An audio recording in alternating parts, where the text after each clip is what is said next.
Hey everybody, Jessie here, and I hope you can see me okay because I don't have a lot of lighting to work with. I had really hoped to be outside today, enjoying some of the weather as it's been gradually starting to warm up here in Maine. But unfortunately we got kind of a rainstorm passing through, and we've got about 4 to 6 inches of snow coming in, so here I am. I'm opting for inside today, but fortunately I have this great space to be in. I was blessed to be able to have this space to use for a couple of months, and I'm very excited to be here. It's a great opportunity for me to focus on some things that are happening in my life, and one of those things is trauma.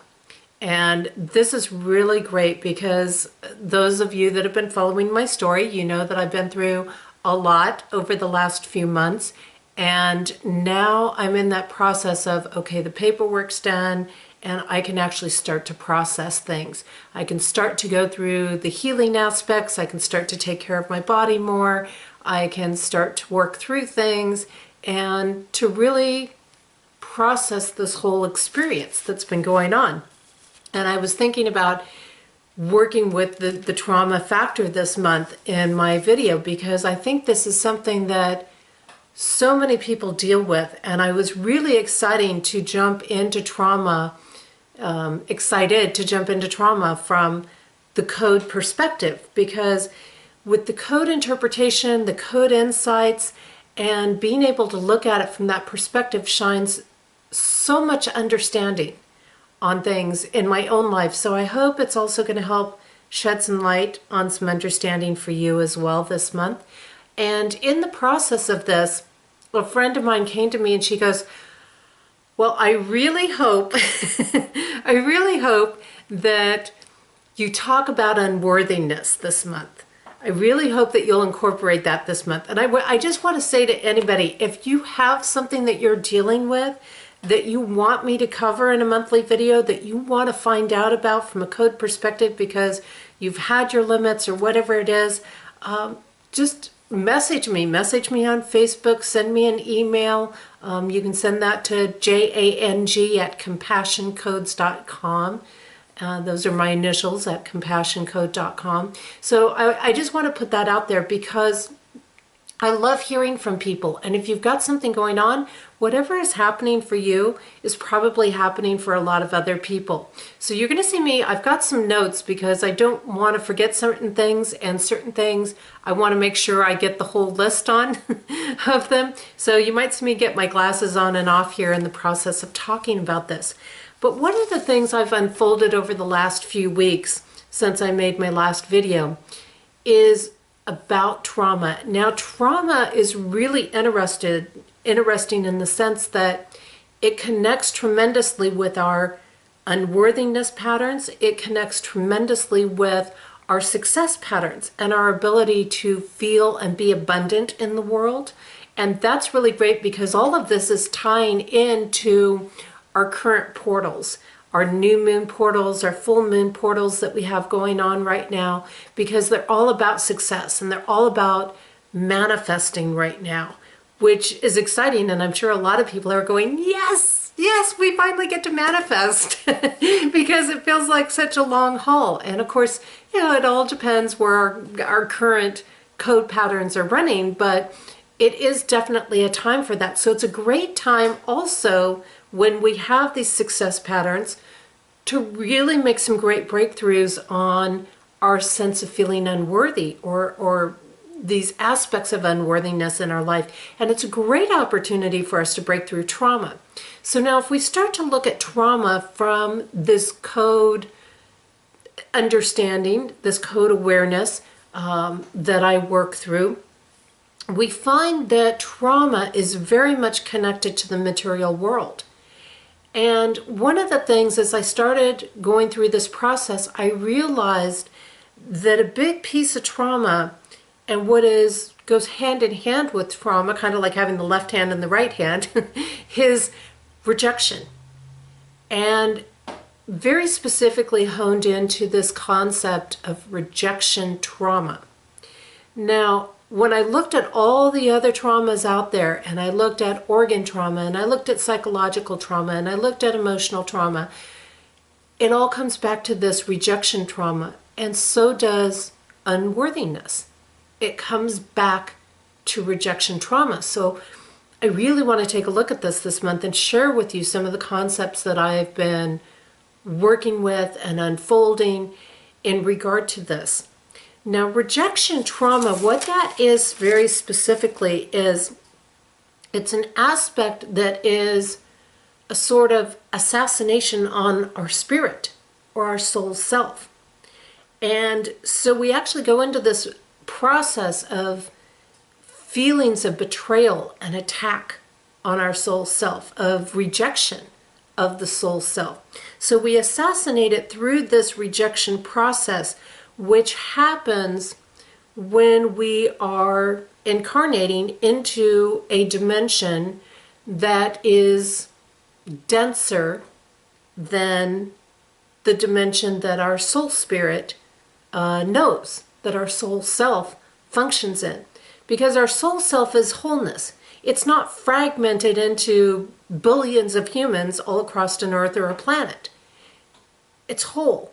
But when we get into these dense dimensions like we live in here on earth, then we get fragmented and it splits up into all these pieces where we can see all these different things and have all these different experiences. And oftentimes that leads to a distortion of the whole or the soul self aspect. So I don't want to get too much off on that tangent this week because I want to stay focused on the trauma aspect and the rejection trauma aspect that we have going on. So really when we look at this, it's an assassination of the spirit or the soul self for material things. Think about that for a little bit. So we're actually giving up what helps, aids, and assists us. We're giving up our wholeness for something that is dense and material in nature. So this is where the ego comes in a little bit. And the ego also has a big role when we talk about the earthly ego, having a big role in that sense of unworthiness as well. Because the ego feels like, hey, I don't need the soul self. I can just go alone. I don't need it. I can function here. It's a material world. It's very cut and dry. Right? Wrong. Because in that process of the ego doing that, it is rejecting the soul self. It is creating a trauma. It is broken away. So this is part of what actually happens when we enter this world. There's a breaking away. Now that is the ego's concept, though, at the same time, that it has broken away. It believes that because when it enters into that denser dimension, like the 3D dimension, it enters into believing it is alone, that the soul self isn't here, that it doesn't exist in this dimension, and that it's not needed in this dimension. So all of a sudden, it's also feeling very alone. It's rejecting and it's feeling rejected at the same time. It feels unworthy of the soul self because of the dense energies that are here. So this starts to get very fascinating. As you can see, there's many, many layers that start to play into this. And it starts to feel guilty for rejecting the soul self. And it starts to feel these sort of helplessness. And then it goes into the rebellion, which we know as unworthiness. I'm unworthy of the help of the soul self. I'm unworthy of that because I abandoned my soul self. I'm unworthy because I've rejected the soul self at these different points. So that goes through this whole spiral, but it does it in this very sort of rebellious manner. This very trying to break the system. So now it's like, no, I didn't need it. I wanted to rebel. I needed some freedom. I needed some space. So it goes into all these weird tangents like this when we look at this rejection trauma. So rejection trauma is really part of this big incarnation that we have going on. So again, it's the ego, it's the greed, it comes from oftentimes some trauma too. It gets aggravated by some trauma that is a part of a parent or a mentor. Now, when we look at this in the soul self, this could be a caretaker as well, but in regards, our soul self is the ultimate parent or mentor, if you want to say. So when we look at it from that perspective, that rejection trauma is almost like the ultimate trauma played out by the ego. And so you can see, oh my gosh, I've rejected the soul self for this earthly thing, so now I'm not worthy of having it with me. So I want to take a little time too to delve into the background of trauma, because this is a big thing. Our world in the third dimension is full of trauma. It's full of this. We experience it almost on a daily basis. Like I said, right into birth. So unless somebody has had a birth where the parents were so full of rejoicing, and I'll tell you right now, I'm not sure if I know of any mother, and maybe the mothers can help me out on this, Tila, that childbirth itself is traumatic. It's not like you're jumping up and down and throwing a party at the time that kid's coming out. You're not. You're in pain, you're in labor, you're trying to push this thing out of you. In the meantime, you've got this child that's been developing for 9 months inside of the body, and here it went from this free soul and unlimited movement to all of a sudden knowing restriction and knowing boundaries and not having enough room to move. So of course it starts its rebellion energy through the ego in the womb aspect of, I'm cramped, I'm tight, and it starts kicking and it starts wanting to move around. And then it thinks, if I could just get out of here, if I could just get out of this dark space, I could have all this freedom. So you can see where this is actually all kicking in very early on. And so oftentimes we have that trauma is getting reinforced. From the time that we leave the soul self to take on an incarnation, it's getting reinforced over and over and over and over again, starting from our birth. Now, at that point, we have a very small frame of reference of trauma. It hasn't had time to build. It hasn't had time to grow. And we still have a certain amount of connection or awareness of the soul self. A lot of studies have shown maybe up to the age of 2 or 3 even, we still have a very strong connection with what's not here, that's not part of the third D realm or seen beyond the third D realm, still having that ability to a certain extent. So it hasn't made the full connection there. But those children that are born, say, unwanted, even if the parents say, hey, you were unplanned, but we still love you and care for you, that sense of unwantedness reinforces that rejection trauma in them. So when we are dealing with trauma, what happens in the brain, and you've got all the space here, right up here in the brain, and what happens is a traumatic memory sets in. And it sets in all of these different aspects of the brain. It sets in the amygdala, and I probably didn't pronounce that right, so I apologize. The thalamus, the hippocampus, the hypothalamus. And it affects all of the nonverbal, non-conscious subcortical regions of the brain. And it sits in there, and it lodges in there. And what happens is then the brain starts to know only trauma or nothing. That's it. It knows trauma or it knows nothing. So when this happens, we start a further dissociation with things. We start separating even further from the soul self because we feel like, how could you leave me? How could you leave me unprotected? How could you leave me unsafe? You see the irony in how these patterns start to play out. And the more trauma that we have early in life, the more we see other patterns come up, like bullying.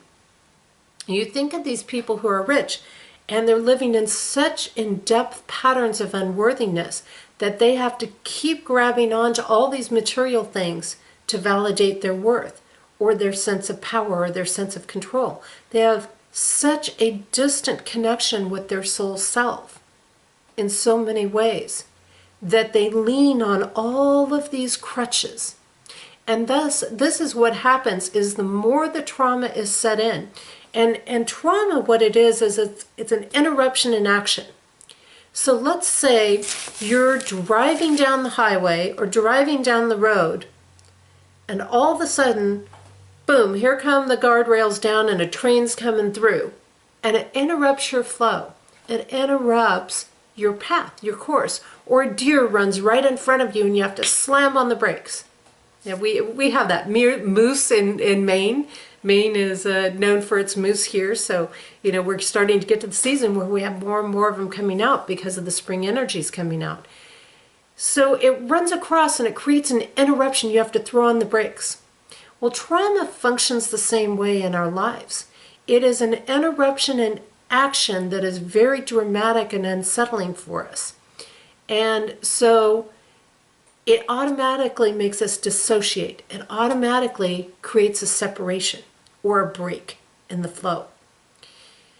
Now, when we hold on to this and our brain doesn't release it, we start to repeat these patterns through being bullied, say, in life, or becoming the bully. We can take either role, and either role is one and the same, in a sense. Oftentimes, the bully becomes the bully. This is where we get the whole passive-aggressive patterns running and going and becoming rampant. And from there, it progresses on.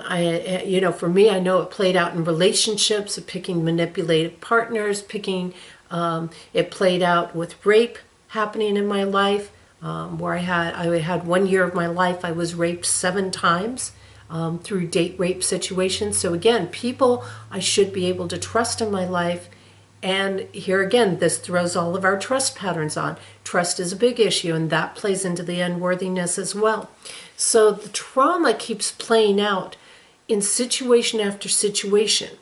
As we grow older, we start to say no to some of these things in our life. We say, I'm starting to get tired of some of these patterns. But then we start taking disease on in our body. So, of course, disease is a factor of a lot of things, right? It's our health, our nutrition, the environments that we're in, things like that. It's the amount of electronics we expose. It's a whole layer of things in there. But here again, we start making these choices along the way because what our mind knows is trauma. It knows specifically rejection trauma. And that connects in with our success because the interruption that happens, the interruption of the flow of energy of the trauma, of rejection trauma, is specifically connected to our success. It specifically connects to the help of the soul self in there. Pretty fascinating and pretty deep, right? So this is where a lot of our success patterns get interrupted. And this is where we start to look to the material world guidelines and standards and the opinions of others to gauge our success by, instead of gauging it by true success. So that then continues to feed those unworthiness patterns, because now we're looking for crutches outside of ourselves. We're looking for tools outside of ourselves. We're looking for everything outside of ourselves to be the answer, to gauge our success by. We're looking to others to reinforce us instead of trying to find that connection and become conscious that our soul self is with us 100% of the time. It never leaves us. It never goes away. The soul self doesn't need affirmation. It is totally confident. It doesn't have to have reinsurance. It doesn't have to have anything in the earthly world to survive. That's a pretty powerful thing right there. Now, what's really interesting, because it does interrupt our success, we can't have the trauma without the success. And when we look at this, manifesting, when we look at the code patterns in manifesting, it is a process of working on ourselves. How powerful is that? So it brings us right back down to dealing with this trauma. In order to have true success, We have to work with ourselves. We have to work with the soul self. We have to create an alliance in there. And it's not just an alliance, but we need to associate with it. It's not about throwing the ego aside. The ego's got its place in the third dimension. It's what helps us survive many times in the third dimension. What helps us be able to maneuver in this dimension many times. It definitely has its place. There's no doubt about that. But I love this concept, and this is in my Code Journey book with this new moon energy, that to manifest is a process of working on ourselves. It's a really powerful thing. So it's about taking off the crutches, and what's interesting is that connects right in with how we heal trauma, how we get through trauma. And in order to release the trauma from our brains, from our minds, to get it out of our lives, and particularly that rejection trauma, we have to associate with it. Now, a lot of people right there just said, oh my gosh, no way. I am not going to associate with that trauma. I don't want to relive it. I don't want to go through it again. But it's not about necessarily reliving it. I mean, the fact of the matter is, we're only going to go through that birth process once, right? So we can't go back, climb into the mother's womb again, and go through that process. We might be able to do it as a vision or in a meditation or through certain past life technique type of things, regression types of aspects to get through it. But what we really want to do is bring that to our current life and say, where am I repeating those patterns? How am I carrying those unworthy patterns? How am I carrying the rejection patterns? How am I opening this door to continue to hold this trauma? Because as long as I hold the trauma in my life, I can't know my soul self. I won't be aware of it. I'll know nothing. I'll know nothing, or I'll know the trauma. And this is where we see the highs and the lows in our life. This is where we see the ins and outs of success in our lives. So in order to do this, what we want to do is to pay attention. It's as simple as that, really. Excuse me, I've got a little something going on there. We want to pay attention as we go through life in the present moment. This is where being present becomes very, very powerful. Because when we are present, when we pay attention, when we observe, we open ourselves to be receptive, and we have the ego working positively in the sense that we become the alchemist. We say, hey, I'm going to be open and willing to work with you, to associate with you. I don't want to be without you. I want to work in alliance. So we have to go back to the point of interruption and see the outcome through completely. So that means if your point of interruption, for example, was an abuse, if it was being unwanted at birth, having your mother say, I don't want to hold my baby right now that it's born. I want to be here on my own. I need my own attention. These are all rejection forms. Living for that approval for somebody else, all rejection forms. So when we get, whether it's an accident, a car accident, any of these things, those traumas are triggered. And I talked a lot about triggers last month in last month's video. And it all surfaces again.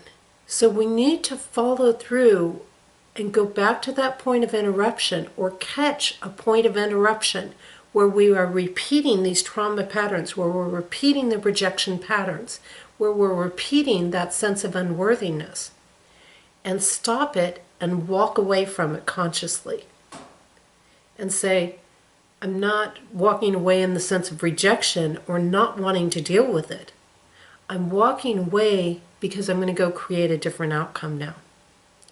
I am consciously choosing what my outcome is going to be in this situation, and that is to not stay in it, to not stay locked at this point of interruption. I'm going to say enough is enough, and I'm going to honor my soul. I'm going to go align with my soul. So it becomes very important when we're dealing with trauma to do things that nourish the soul. Some people find that in music. Some people find that in dance. Some people find that in yoga. Anything that connects them. Some people find that in nature or exercise. Some people find that by communicating with other people who are in loving spaces. Wherever that is for you. Whether that's the silence of an ashram, or whether that is trekking some mountain range someplace, or whether that is sitting in silence and meditation. It doesn't really matter whether that's making music or working the land and being in the garden.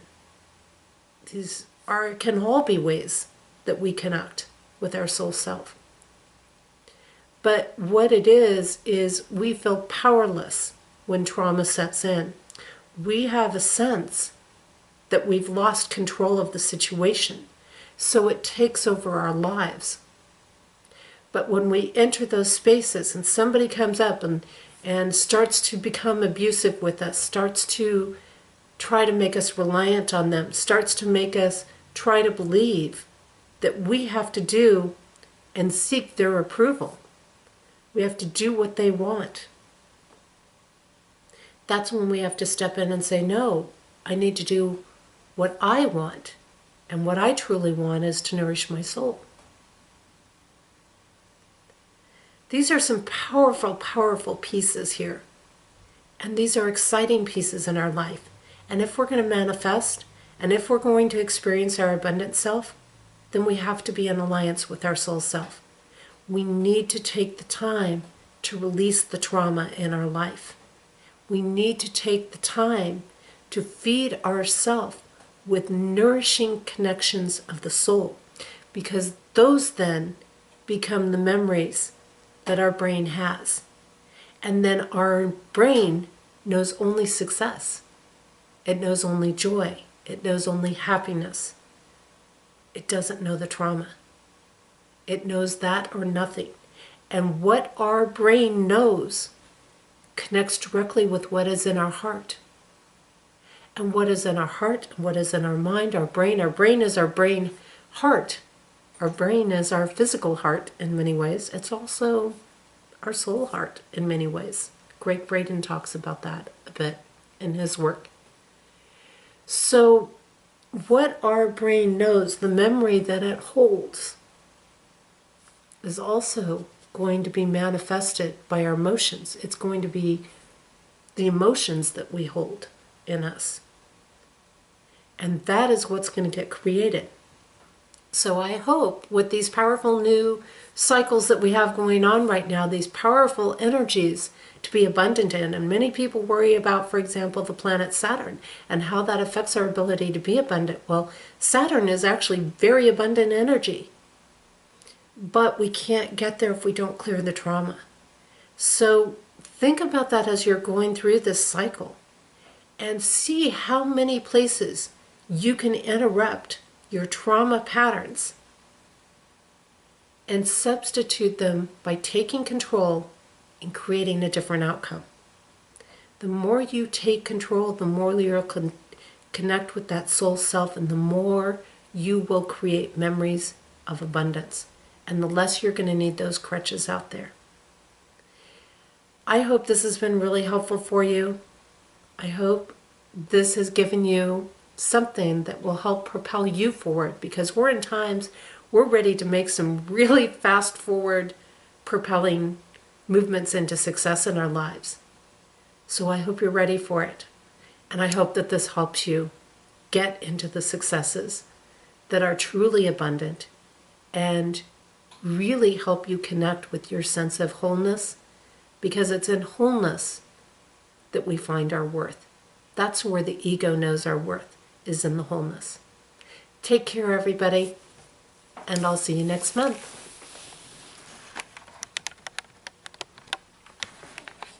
And I think I'm going to get this out.